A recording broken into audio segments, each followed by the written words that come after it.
Bonjour, bienvenue dans un nouveau blog vidéo et on va parler aujourd'hui d'une nouvelle tendance à la télévision américaine. Alors après les limited series, à savoir bon les mini-séries, qui reviennent, maintenant voici le bypassing du pilote. Oui, je sais, c'est un peu bizarre comme terminologie. Bref, maintenant on fait les séries sans passer par la case pilote. Alors, est-ce que c'est vraiment si nouveau que ça? Non, il y a eu par le passé, dans les décennies passées, quelques séries qui ont été lancées alors qu'on partait du principe qu'on n'avait pas réellement besoin de pilote et hop, on partait sur une saison entière. Des exemples les plus connus, ces dernières années. Terra Nova, par exemple? Ouais, des exemples. Enfin, quand même, ça vous pose bien un petit peu les choses. Quand justement le projet est suffisamment ambitieux, allez hop, on ne fait pas de pilote, on se lance directement dans la série complète et on voit au fur et à mesure combien d'épisodes on va tourner. Mais en fait, maintenant, la tendance a l'air de revenir un peu en avant puisque de nouveaux projets sont lancés aux États-Unis sur la base de 13 épisodes sans passer par la case pilote. Alors, il y a par exemple Hieroglyph, nouveau projet pour la chaîne Fox. Il y a aussi Battle Creek, ça c'est le nouveau projet de Vince Gilligan qui a été lancé sans passer par la case pilote. 13 épisodes commandés du premier coup. Il y a aussi Gotham, la série dérivée de Batman, enfin le préquel de Batman.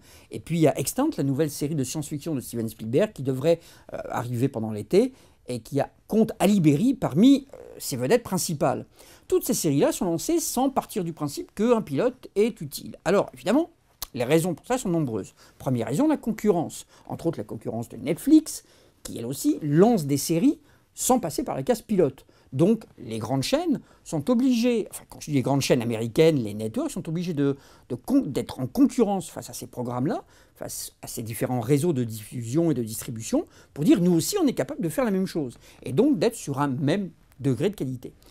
La deuxième chose, c'est la rentabilité. Quand un projet est vraiment très compliqué comme Hieroglyph, tourner simplement un pilote et investir pour un pilote et tout créer, puisque Hieroglyph se passe dans l'Égypte ancienne, logiquement, tout investir pour un pilote n'est carrément pas jouable.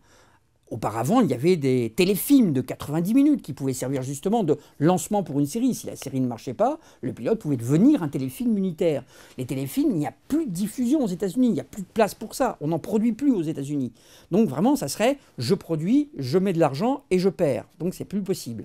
Et puis, la troisième raison, c'est justement, partant du principe qu'il y a des talents suffisamment importants, comme Ali Berry, que j'ai cité tout à l'heure, ou comme des grands producteurs comme Spielberg, comme Vince Gilligan, on investit sur ces talents pour les avoir pour 13 épisodes, parce qu'ils n'accepteraient pas de tourner simplement pour un pilote.